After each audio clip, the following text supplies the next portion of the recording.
4 जून से सत्ता परिवर्तन यात्रा की शुरुआत हो रही है, क्या लग रहा है सत्ता परिवर्तन यात्रा रंग लाएगा इस बार?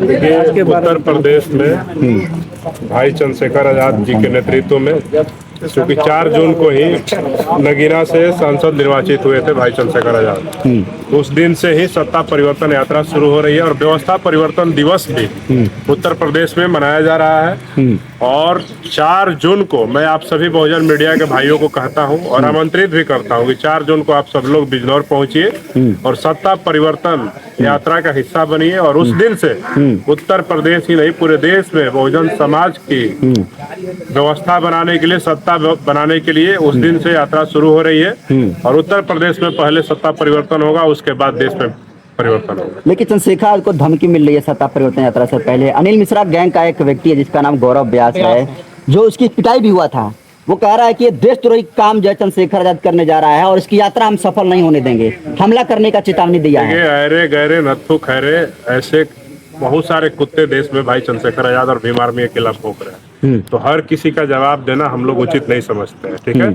और दम है तो आए 4 जून को बिजनौर, ठीक है, फिर हम बता देंगे कि चंद्रशेखर आजाद का विरोध करना, उनको धमकी देना कितना सस्ता और कितना महंगा। कुछ होगा तभी तो वो धमकी दे रहा है, इसे थोड़ी दे रहा है। धमकी दे रहा है तो हम तो कह तो रहे हैं कि दम है, तुम्हारी माँ ने तुमको दूध पिलाया है, तो 4 जून को बिजनौर पहुंचो, तुम्हारा धमकी और तुम्हारा सब चीज का एक साथ इलाज कर दिया जाए। तो जिस तरीके से क्या लगता है जो चमत्कार तमिलनाडु में विजय ने किया वो उत्तर प्रदेश में चंद्रशेखर आजाद करेंगे? देखिए, विजय एक फिल्म के अभिनेता थे, भाई चंद्रशेखर आजाद समाज का बेटा है, ठीक है, जो बहुजन समाज के लोगों के हृदय में बसता है, देश के दलितों के, मुसलमानों के, पिछड़ों के और तमाम बहुजन समाज के लोगों के दिल में बसता है भाई चंद्रशेखर आजाद, ठीक है। और चंद्रशेखर आजाद उत्तर प्रदेश में विजय से भी, अगर बहुजन समाज के लोगों ने ईमानदारी से 10 वर्षों में उत्तर प्रदेश में जिन लोगों ने मेहनत किया, उन नेताओं का आकलन करके उत्तर प्रदेश के बहुजन समाज ने अगर वहां पे मतदान करने का काम किया, तो तमिलनाडु में तो 234 सीट थी, यहाँ पे 403 सीट है। तो विजय से भी बड़ा बहुमत लेकर के भाई चंद्रशेखर आजाद उत्तर प्रदेश में सरकार बनाएंगे। बड़ी बात कह रहा है, बिना गठबंधन का। विजय ने कोई गठबंधन किया था क्या? नहीं। वहाँ पे तो स्टालिन जी की विचारधारा वाली पार्टी, उसके खिलाफ AIADM के सब लोग धाराशाही हो गए। और भाई चंद्रशेखर आजाद के साथ तो विचारधारा भी है, उनके कार्यकर्ता भी हैं, कैडर भी हैं। और आप सबने देखा है कि इस देश में तमाम रैलियों के रिकॉर्ड तोड़ने वाले नेता है भाई चंद्रशेखर आजाद। और उनको मोहब्बत सिर्फ उत्तर प्रदेश में नहीं, उनको बिहार में भी उतना ही मोहब्बत मिलता है, उतना ही मोहब्बत मध्य प्रदेश और राजस्थान में भी मिलता है। तो भाई चंद्रशेखर आजाद को बहुजन समाज के लोगों ने उत्तर प्रदेश में साथ देने का काम किया, तो 2027 में ही व्यवस्था परिवर्तन हो जाएगा। और जो बुलडोजर चल रहा है, जो पेपर लीक हो रहा है, जो माफियाओं की गुंडागर्दी चल रही है, उन सब पे नकेल भाई चंद्रशेखर आजाद एक साथ कसने का काम करेंगे। और सस्ती शिक्षा व्यवस्था, सस्ती चिकित्सा व्यवस्था वहां पे उत्तर प्रदेश में लागू कराने का काम किया जाएगा। उत्तर प्रदेश के जनता के जो मान सम्मान है उसको बरकरार रखने का काम किया। चंद्रशेखर आजाद का यात्रा से पहले एक वैनिटी वैन जो है लगातार चर्चा में है, और लोग सवाल उठा रहे हैं कि कौन इसको फंडिंग कर रहा है कि वैनिटी वैन लाया है हरियाणा से। देखिए, भाई चंद्रशेखर आजाद को ये बहुजन समाज फंडिंग करता है। नरेंद्र मोदी जी की ED, CBI, इनकम टैक्स और पता नहीं कौन कौन सा एजेंसी है, सब एजेंसी से जांच करवा ले। भाई चंद्रशेखर आजाद को बहुजन समाज हेलीकॉप्टर में भी बैठाता है, और जरूरत पड़ी तो अपने गाँव में उनको खाट पे भी सुलाता है। हमारा मान सम्मान है भाई चंद्रशेखर आजाद, उनको जरूरत पड़ी तो प्राइवेट प्लेन खरीद करके बहुजन समाज देने का काम करेगा। लेकिन लोग तो दूसरे कह रहे हैं, कह रहे हैं कि दूसरा जगह से पैसा है, दूसरा जगह से फंडिंग। तो हम तो कह रहे हैं ना, प्रूफ करवाए जो लोग कह रहे हैं। और जो लोग कह रहे हैं वो लोग तो खुद ही मैनेज है, वो लोग, उनकी तस्वीरें, उनकी वीडियो तमाम लोगों के साथ वायरल होते रहती है। कोई किसी के चरणों में गिरा रहता है, कोई किसी का पिछलगू बना रहता है। तो ऐसे लोग भाई चंद्रशेखर आजाद पे आरोप लगाएंगे। भाई चंद्रशेखर आजाद वो नेता है जो स्पष्ट कहता है कि ना बिकेंगे, ना झुकेंगे, ना रुकेंगे। और ऐसे व्यक्ति पे कोई अगर लाछन लगा रहा है तो मुझे ऐसा लगता है कि भाई चंद्रशेखर आजाद की लोकप्रियता से घबरा करके उत्तर प्रदेश में जो घर में बैठे हुए शेर हैं, वो लोग सिर्फ भौंकने का काम कर रहे हैं। और उनको भाई चंद्रशेखर आजाद से डर पैदा हो गया है कि ये गरीब का बेटा एक प्राइमरी स्कूल के हेडमास्टर मास्टर का बेटा 2027 में उत्तर प्रदेश का मुख्यमंत्री ना बन जाए, इस डर से उनके ऊपर आरोप प्रत्यारोप किया जा रहा है। विजय थालापति ने कहा है कि तमिलनाडु में अगर कोई भी बाबा साहब डॉक्टर अम्बेडकर जी का और पेरियार जी का मूर्ति तोड़ेगा और उसकी पहचान हो जाएगी तो उससे सरकारी नौकरी नहीं मिलेगा। तो क्या लगता है ये नियम जो है हर एक स्टेट में होना चाहिए?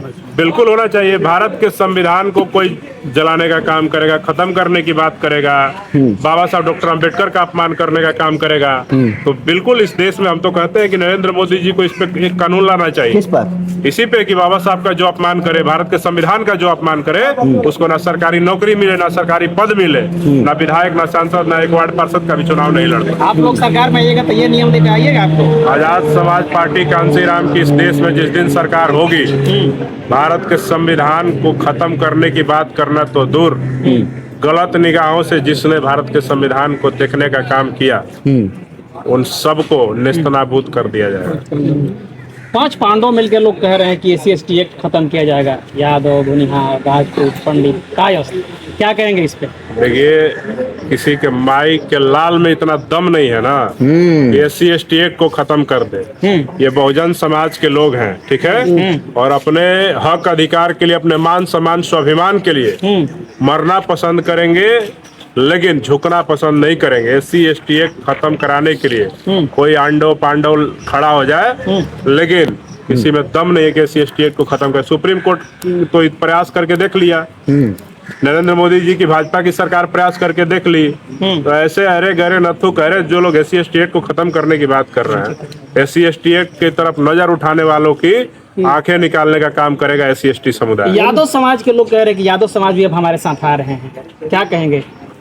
यादव समाज के लोग नहीं है वो लोग। हमको लग रहा है कि पेड भाजपा के और RSS के IT सेल के लौंडे हैं, जो यादव टाइटल बना करके, जो भूमिहार टाइटल बना करके SC/ST एक्ट के खिलाफ बकवास कर रहे हैं, SC/ST समुदाय के खिलाफ बकवास कर रहे हैं। हम चैलेंज दे करके कहते हैं कि इस देश में SC/ST एक्ट के खिलाफ जो आंडव पांडव हैं, 5000 लोगों को कहीं कहीं सड़क पे इकट्ठा नहीं कर सकता है। नहीं तो बोलिए SC/ST एक्ट के समर्थन में 5 लाख लोगों को कब सड़क पे उतरना है।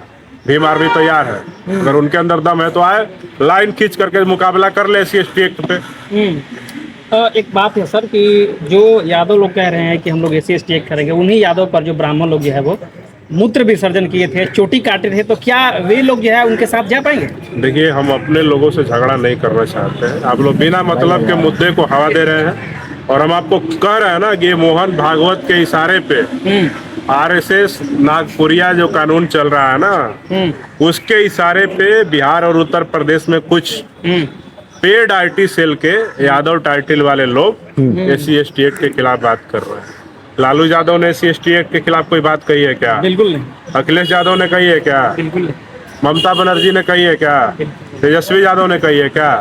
तो जब सामाजिक न्याय के जो नेता हैं, जब वो लोग इस मामले पे कोई बात ही नहीं कर रहे हैं, SC/ST एक्ट के खिलाफ बोल ही नहीं रहे हैं, बल्कि बिहार में तो 2 अप्रैल 2018 को जब भारत बंद हुआ था, तो बिहार की सामाजिक न्याय की जो पार्टियां हैं, समाजवादी जो दल है, राष्ट्रीय जनता दल और तमाम पार्टियां, वो सब लोग सड़कों पे उस दिन झंडा लेकर के SC/ST एक्ट के समर्थन में खड़े थे। तो ऐसे RSS के लोगों के द्वारा भाजपा के IT सेल के लोगों के बातों को लेकर के आप लोग इतना तुल नहीं देना चाहिए। SC/ST समुदाय इतना कमजोर नहीं है कि कोई उसके हक अधिकार को छीन ले और SC/ST समुदाय मुंह देखता रह जाए। कई पूर्व जो है IAS IPS और कई कैबिनेट मिनिस्टर के रिलेशन के लोग जो है चंद्रशेखर आजाद की पार्टी, आजाद समाज पार्टी का दामन थाम रहे हैं। पहले से स्थापित पार्टी है, तो क्या वजह है कि नई नवेली पार्टी को लोग जो है दामन थाम रहे हैं?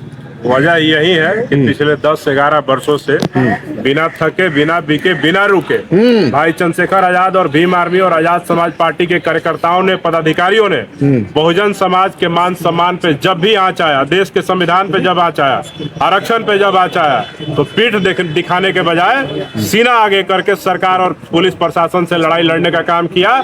इस वजह से IAS IPS और पूर्व अधिकारी सारे लोग आजाद समाज पार्टी का दामन थाम रहे हैं। और घबराइए नहीं, भाई चंद्रशेखर आजाद ने तो अभी शुरुआत की है, अभी चुनाव नजदीक तो जरा आने दीजिए। वहाँ की कई विपक्ष के दलों में भगदड़ मचेगी और सब लोग आकर के आजाद समाज पार्टी में समाएंगे। आपके नेता चुनाव से पहले अस्पताल में जाकर के छापा मार रहे हैं, क्या ये कार्य चुनाव जीतने के बाद भी होगा या सिर्फ ये दिखावा की चीज है? अरे भाई चंद्रशेखर आजाद की सोशल मीडिया अकाउंट्स को आप 365 दिन खोल करके देखिए, नई बात थोड़ी है। जब से नगीना में वो सांसद बने हैं, बिजनौर जिला के जितने अस्पताल हैं, स्कूल हैं, सरकारी कार्यालय है, वहाँ पे जा करके वो वहाँ पे जांच पड़ताल करते हैं और देखते हैं कि जनहित के मुद्दों पे अस्पताल प्रशासन, स्कूल प्रशासन और तमाम जो सरकारी कार्यालय हैं वो क्या कर रहे हैं, और जहां लापरवाही दिखती है वहां पे उनको फटकार लगाने का काम करते हैं। हमारे नेता तो वहाँ के सीनियर अधिकारी को कीचड़ में घुसाने का काम किए थे जब सड़क खराब निकली थी उनके क्षेत्र में। तो ये दिखावा नहीं है। भाई चंद्रशेखर आजाद बहुजन समाज के हक अधिकार की लड़ाई दिल से लड़ते हैं और हमेशा दिल से लड़ने का काम करेंगे।